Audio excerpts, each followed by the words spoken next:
히브리서 2장 1절로 4절 말씀입니다. 그러므로 우리는 들은 것에 더욱 유념함으로 우리가 흘러 떠내려 가지 않도록 함이 마땅하니라. 천사들을 통하여 하신 말씀이 견고하게 되어 모든 범죄함과 순종하지 아니함이 공정한 보응을 받았거든. 우리가 이같이 큰 구원을 등한히 여기면 어찌 그 보응을 피하리요. 이 구원은 처음에 주로 말씀하신 바요 들은 자들이 우리에게 확증한 바니, 하나님도 표적들과 기사들과 여러 가지 능력과 및 자기의 뜻을 따라 성령이 나누어진 것 그들과 함께 증언하셨느니라. 아멘. 아멘.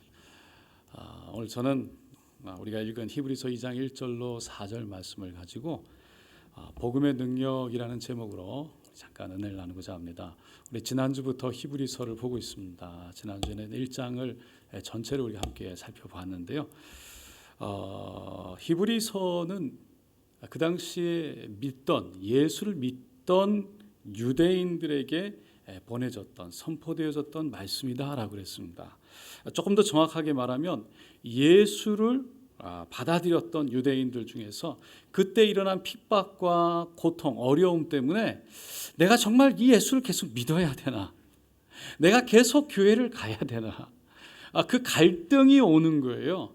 그 갈등 속에서 정말 다시 유대교로 돌아가면 그 유대인들하고 함께하면 최소한 유대인들한테 손가락질을 받지 않을 텐데, 어려움을 당하지 않을 텐데, 그 유혹이 너무 강했던 거죠. 그 상황 속에서 있던 사람들에게 보내졌던, 쓰였던 서신이라고 그랬습니다.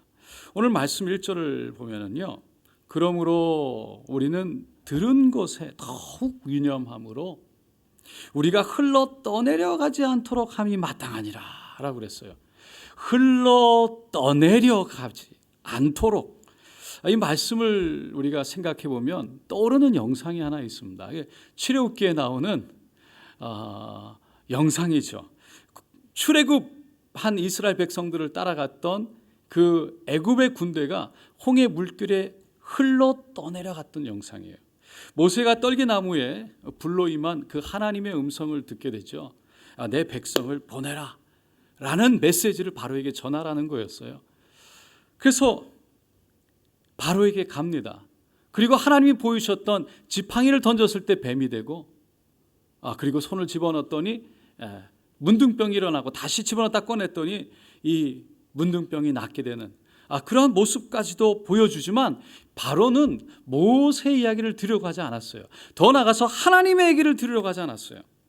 오히려 화를 내면서 이스라엘 백성들에게 이 벽돌을 만드는 데 필요한 집들을 자기들이 알아서 더 구해라, 다시 말해서 더 힘들게 어렵게 고통 가운데 집어넣은 거예요. 그때부터 하나님은 결국 모세를 통해서 내 백성을 보내라는 그 메시지를 바로가 들을 때까지 정말 무서운 재앙을 하나씩 내리기 시작했습니다. 10가지 재앙이었어요. 첫 번째가 나일강의 물이 피로 변했던 거고, 두 번째 개구리가 애굽의 땅 위를 덮었고, 세 번째에 애굽의 티끌이 이가 되어서 온 몸을 물을 뜯으니까 간지러워서 어쩔 수 없었고, 파리의 재앙이 있었고, 돌림병으로 가축들이 다 죽어나갔고, 악성 종기로 인해 사람들과 짐승들이 가려워서 벅벅 긁다가 너무 고통 가운데 있었고, 불이 섞인 우박이 온 땅에 떨어졌고, 그리고 메뚜기가 날아들어와서 온 땅을 덮어 모든 농작물을 다 먹어치우고, 그 아홉 번째가 온 땅 애굽 땅에 두움이 3일 동안 깜깜하게 있었는데, 이 히브리 백성, 이스라엘 백성들이 있던 그 땅에는 환하게 빛이 있었던 거죠. 그리고 마지막 10번째, 결국 바로 왕의 아들을 포함해서 모든 처음 난 사람과 짐승의 다 그 첫 것은 하나님이 데려가 버렸습니다. 하나님의 메시지를 듣지 않고 고집을 부렸던 그들이, 그 바로가 모든 것을 잊어버렸을 때, 그때야 이스라엘 백성들에게 결국은 보냅니다. 가라 라고 말하죠. 그리고는 그때라도 이스라엘 백성들을 자유롭게 보냈으면 좋았을 텐데, 결국은 애굽의 군대를 일으켜서 그들을 쫓아가게끔 합니다. 우리가 아는 것처럼 이 홍해 앞에 섰을 때 이스라엘 백성들이 뒤를 돌아보니까 애굽의 군대가 뒤에 바로 쫓아왔죠. 그래서 이스라엘 백성들은 이 모세를 바라보면서 아니 어떻게 된 거냐고 막 전부 다 흥분을 하고 손가락질을 하고 막 화를 내고 어쩔 줄 몰라고 원망할 때 모세가 하나님 앞에 엎드려서 기도한 후에 들고 있던 지팡이를 홍해를 향해서 쫙 내밀었을 때 홍해가 갈라지게 된 줄로 믿습니다. 결국은 이스라엘 백성들이 일어나서 너무 기뻐하며 홍해를 건너갔는데 그 애굽의 군대들은 바로 뛰어오지 못했어요. 성경에 보니까 하나님의 그 구름 기둥, 불 기둥이 그 애굽 군대 앞에 서서 막았던 거예요. 그 불 기둥과 구름 기둥이 싹 옆으로 비키니까 애굽의 군대들이 전부 다 그 홍해를 지난 이스라엘 백성들을 쫓아 뛰어들어가는데 가운데쯤 지나왔을 때 하나님의 홍해 물을 붙여버리시죠. 그래서 물결에 휩쓸려 떠내려가게 된 거예요. 그러니까 히브리서 기자가 그때 그 일 흘러 떠내려가지 말자라고 말하고 있는 거예요. 1절과 2절을 우리가 다시 한번 읽어보면요, 그러므로 우리는 들은 것에 더욱 유념함으로 우리가 흘러 떠내려가지 않도록 함이 마땅하니라. 천사들을 통하여 하신 말씀이 견고하게 되어 모든 범죄함과 순종하지 아니함이 공정한 보응을 받았거든. 그러니까 천사를 통하여 하신 말씀이라고 말하고 있습니다. 이게 뭐냐면 구약시대 때 하나님이 주셨던 말씀을 말하는 거예요. 그러니까 천사들이 준 율법을 어긴 사람들은 하나님 앞에서 범죄한 거죠. 그로 인해서 합당한 보응을 그들은 다 받았다라고 말하고 있는 거예요. 그러면서 3절에 우리가 이같이 큰 구원을 등한히 여기면 어찌 그 보응을 피하리요. 이 구원은 처음에 주로 말씀하신 바요 들은 자들이 우리에게 확증한 바니 이는 율법을 어긴 사람들이 벌을 받아서 이렇게 물에 휩쓸려 갔던 것처럼 지금 우리에게 임한 이 큰 구원 예수 그리스도를 등한시하면 그에 합당한 보응을 받을 수밖에 없을 것이다 라고 히브리서 기자가 지금 그 믿고 있던 유대인들 가운데 서서 갈까 말까 이럴까 저럴까 말까 하고 있는 사람들에게 지금 얘기하는 거예요.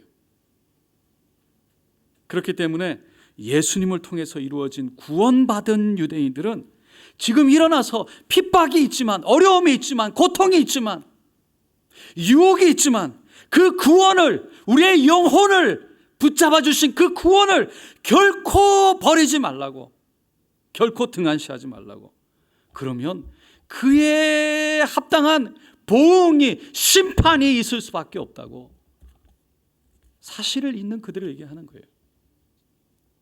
이런 마치 노아 시대 때 노아가 비가 온다고 한 번도 비를 경험해 보지 못한 사람들 비가 올 거라고 비가 이 땅을 덮을 거라고 사람들이 듣지 않았어요. 믿지 않았어요. 아무리 외쳐도 그거에 합당한 배를 만들어도 모두 손가락질하고 비웃었습니다. 전혀 듣지 않았어요. 결국은 그들은 다 빗물에 흘러 떠내려갔어요. 하나님의 아들 예수를 거부한다면 결국은 예수 없는 삶은 하나님의 심판에 휩쓸려 지옥으로 떠내려갈 수밖에 없다는 거죠. 예수를 떠나지 말라고 말하는 거예요. 그러면서 4절에 한 발 더 나아가서 하나님도 표적들과 기사들과 여러 가지 능력과 자기의 뜻을 따라 성령이 나누어 주신 것으로서 그들과 함께 증언하셨느니라.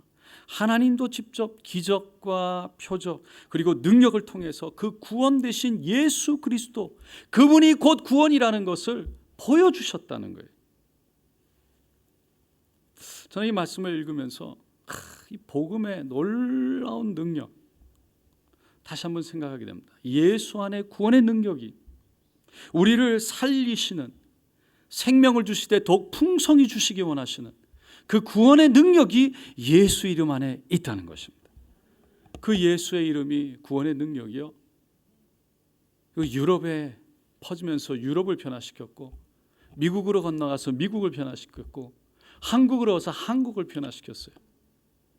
8.15 해방 후에 그때 한국에 믿던 사람들이요 30만 정도였대요. 1995년이 됐을 때 1,000만이 되었답니다. 그리고는 전 세계에 선교사를 보내기 시작했는데 전 세계에 미국 다음으로 가장 많이 선교사를 보내는 나라가 되었죠. 복음의 능력은요 변화의 능력인 줄로 믿습니다.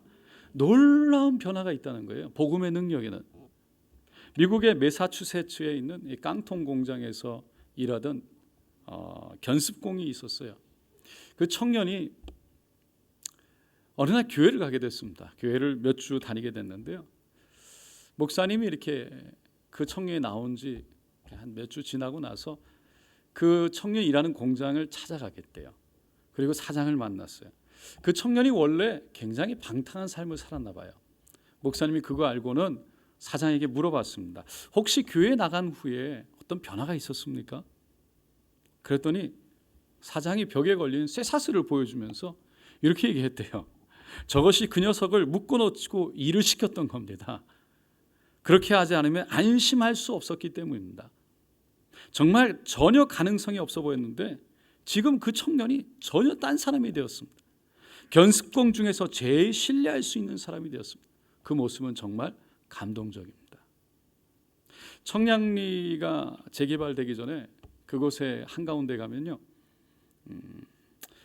유흥가들이 있었고 불황자들이 있었고 노숙자들이 있었는데 거기에 교회가 하나 있었습니다. 가나안 교회라는 교회였어요.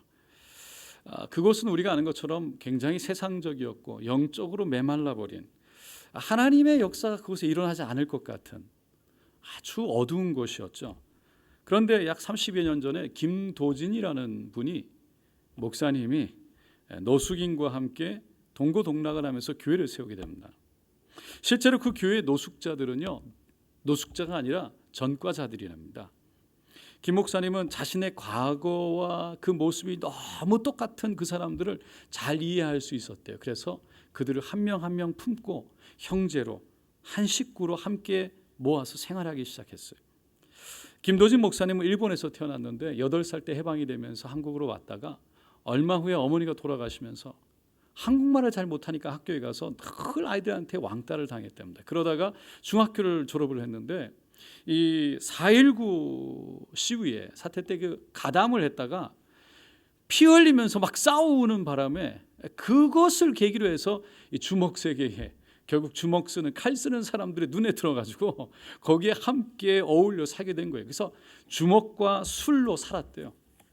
그러다가 어느 날 그렇게 믿고 있던 지인한테 완전히 배신을 당하고 완전히 망해가게 돼요. 사기를 당해가지고 알거지가 된 거예요.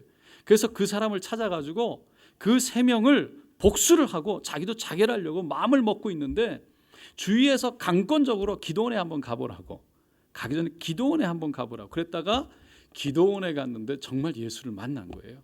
정말 뒤집어진 거예요. 그 십자가에 피를 흘리는 누군가가 그 예수가 내가 너를 도우리라 이 말씀을 하시는 환상을 보게 됐어요. 그리고는 자기를 똑같은 상황에 있는 사람들을 떠올리면서 그 사람들을 향해서 그냥 청량리로 무조건 뛰어갔대요. 자신이 너무나 변했기 때문에 가는 곳마다 기차에서든 버스에서든 그저 예수를 복음을 전했답니다. 폭력배들이 죽여버리겠다고 위협을 했는데 순교를 다짐하고 복음을 전했어요. 목사님은 나처럼 그들도 정말 하나님을 만나기만 하면 그들도 변할 것이라고 믿었어요. 그 믿음이 결국은 한 지붕 아래 함께 사는 노숙자 숫자를 192명이 되게 했고 그리고는 그분이 가는 곳마다 노숙자 여러분, 전과자 여러분 술만 마시지 않으면 여러분들도 참을 수 있습니다. 어떤 일도 이겨낼 수 있습니다. 오늘 청량리 가난한 노숙자 쉼터가 있으니 방황하는 여러분 방황하지 말고 이 자리에 오십시오. 여기에 여러분을 위한 옷과 밥과 잠자리와 직장이 있습니다. 여러분 방황하지 말고 이 자리에 오십시오. 늘 외쳤대요. 그 가나안 교회를 접하게 됐던 사람들은 결국은 하나 둘 삶 속에 변화가 일어났답니다. 그러면서 자기들도 청량리역에서 전도지를 돌리기도 하고 일거리를 찾아서 일을 하면서 결국은 사회의 한 일원으로 자리를 잡게 되는 거예요. 아침, 점심, 저녁 식사가 제공이 되는데 얼마 전까지만 해도 그 길거리를 방하던 노숙자들이요, 그 자리에 와서 설거지를 하기도 하고, 그러면서 대접하는 그 밥그릇 숫자가 1000개가 넘었답니다. 하루에. 결국 복음은요, 정말 마지막 순간 사람을 죽이고 나도 죽겠다는 소망 없는 인생을 변화시키는 능력이 있다는 거예요. 믿으십니까? 예수 안에 소망이 있을 뿐만 아니라 그 예수를 만나면 변화가 일어난다는 거예요. 그게 복음의 능력입니다. 윌리엄 캐리라는 아주 유명한 선교사님이 있었죠. 많이 들어보셨을 거예요. 1761년입니다. 작은 영국 마을에 직조공의 아들로 태어나요. 너무 가난했어요. 그래서 어린 나이에 14살 때부터 구두를 수선하는 견습공으로 들어갑니다. 친구들과 논쟁을 하다가 예수를 발견해요. 그리고는 믿게 돼요. 구원을 받게 되고 깨닫게 되고 침례를 받습니다. 그리고는 목사가 된 어느 날 쿡 선장의 항해기를 읽게 됩니다. 그리고는 정말 사람에게 무엇이 필요한가, 하나님 없는 인간에게 정말 무엇이 필요한가를 깊이 깨닫게 돼요. 그러면서 하나님, 내가 여기 있습니다. 나를 보내소서. 하나님 앞에 자기 자신을 드려요. 내어놓습니다. 그래서 하나님의 부르심에 응답을 합니다. 그러면서 자기 안에 막 선교의 열정이, 복음의 열정이 일어나는데 아무도 그 안에 있는 복음의 열정을 쳐다도 안 봤어요. 관심도 안 가졌어요. 근데 그의 열정을 막을 수 있는 사람은 없었어요. 세계 지도를 벽에 걸어두고서는 전 세계 대륙, 섬, 인종, 종교, 왕국을 연구하면서 그가 탐구라는 인quiry라는 이 책을 출간하게 되고요. 그리고는 세계의 복음화에 대한 꿈을 구체화시키는 하나의 통로로 사용합니다. 그리고는 하나님으로부터 위대한 일을 기대하라, 하나님을 위하여 위대한 일을 시도하라. 평상시 하던 말대로 그 명제를 따라서 영국을 그렇게 싫어하고 미워하던 인도로 떠나는 거예요. 복음의 볼모지 인도로 들어갑니다. 1793년 11월 인도에 도착합니다. 그리고는 인도를 위해서 헌신하죠. 날마다 성경을 여러 인도 방언 말로 번역을 하고 복음을 전파하기 위해 학교를 세워보고, 1975년, 그러니까 2년이 지나고 교회가 세워져요. 그 자신 속에는 이제 이 근방에 있는 사람들은 복음, 예수의 이름을 듣지 못한 사람이 없다라고 확신할 수 있을 정도였어요. 그럼에도 불구하고 정말 예수를 믿고 개종, 정말 예수를 믿는 그리스도인으로 개종하는 사람이 7년 동안 한 명도 없었어요. 단 한 명도. 그 기간 동안에 오히려 5살 난 아들, 아내마저 병에 걸려 죽고 맙니다. 그러나 그는 좌절하지 않았어요. 하나님으로부터 위대한 것을 기대하라. 늘 그가 외쳤던 것처럼 그냥 하나님을 바라보고 기대했어요. 그러다가 이 동인도라는 회사하고 마찰이 일어납니다. 또 어려운 일이 나는데 결국은 캘커다가 우리가 아는 것처럼 인도 도시인데, 수도인데, 거기서 나와가지고 가까운 세람포라는 곳을 옮기게 돼요. 그리고 거기에서 남은 인생 34년을 보냅니다. 거기에서 학교를 먼저 설립을 하고요, 인쇄시설을 만들죠. 그리고 성경 번역하는 사업을 꾸준히 합니다.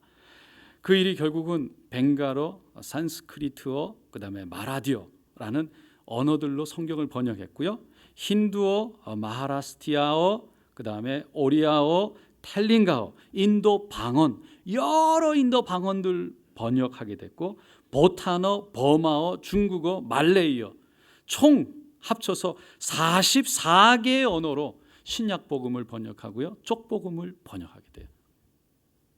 그리고 출판하고 나누게 됩니다. 그리고 25년이 지난 1818년 무렵에 그가 침례를 줬던 사람의 숫자가 약 600명이 되고요, 수천 명의 사람들과 함께 성도들과 예배를 드리게 됩니다. 그리고 1819년 10년이 지난 후에 교회 지도자 복음 전파자들을 양성하기 위해서 세람포에 대학을 세우게 되고 3세가 되었던 1834년 6월 9일 날 그는 이 벌레 같은 쓸데없는 이 몸은 주님의 품에 안깁니다. 마지막 고백을 하고 결국은 그 영혼을 주님께 맡기고 저에게 눈을 감게 됩니다. 우리가 아는 것처럼 윌리엄 캐리는요, 정식 교육을 받은 적이 없습니다. 어떤 지위나 영향력을 가졌던 것도 없었습니다. 그러나 그는 오직 복음이면 충분하다고, 그 복음이 나를 변화시켰고 그 복음이면 변화시킬 거라고 믿었기 때문에 사람들이 봤을 때 무모하리라 만큼 복음을 들고 볼모지로 뛰어들어갔던 거죠. 그리고 그는 지금 현대 선교의 아버지라고 모든 선교학에서 그리고 신학교에서 윌리엄 캐리의 업적을 말하고 있습니다. 그리고 언어학자로 인정을 받게 됐습니다. 여러분, 복음에는 분명히 변화시키는 능력이 있는 줄로 믿습니다. 그렇기에 우리가 오늘 이 자리에 앉아 있는 것입니다. 복음이 아니면, 내가 그 복음을 모르면, 그 복음이 아니면 우리는 결코 예수를 알 수가 없는 거예요. 그래서 사도 바울이요, 내게 능력 주시는 자 안에서 내가 모든 것을 할 수 있다고 그랬어요. 그 복음의 능력을 믿었던 거예요. 초대교회 예루살렘 교회에 핍박이 있었죠. 박해가 너무 심했습니다. 유혹이 너무 힘들었어요. 그래서 결국은 예루살렘 교회를 떠나야만 했죠. 더 이상 예루살렘에 있을 수가 없었어요. 그리고 유대와 사마리아까지 흩어졌습니다. 그렇지만 그들은 예수 믿는 것을 결코 버리지 않았습니다. 포기하지 않았습니다. 신앙을 끝까지 붙들었어요. 고난 중에 복음의 능력을 붙들었습니다. 그러면서 사도행전 1장 8절 오직 성령이 너희에게 임하시면 너희가 권능을 받고 예루살렘과 유대와 사마리아 온 땅 끝까지 이르러 내 증인이 되리라는 이 말씀을 이루어 갔던 것입니다. 사도 바울도 자신을 변화시킨, 자신을 만나주신 그 복음의 능력을 믿기에 내가 복음을 부끄러워하지 아니하노니 이 복음은 모든 믿는 자에게 구원을 주시는 하나님의 능력이 됨이라. 첫째는 유대인에게요, 또한 헬라인에게로다 라고 말씀하셨습니다. 여러분, 복음의 능력이 있는 줄로 믿습니다. 복음이 우리에게 한 줄로 믿습니다. 교회는 복음이 아니면 아무것도 아닙니다. 복음의 능력으로 교회가 세워져야 하는 것입니다. 오늘도 우리가 그 복음의 능력으로 하나님 안에, 은혜 안에 있게 되시기를 예수님의 이름으로 축원드립니다.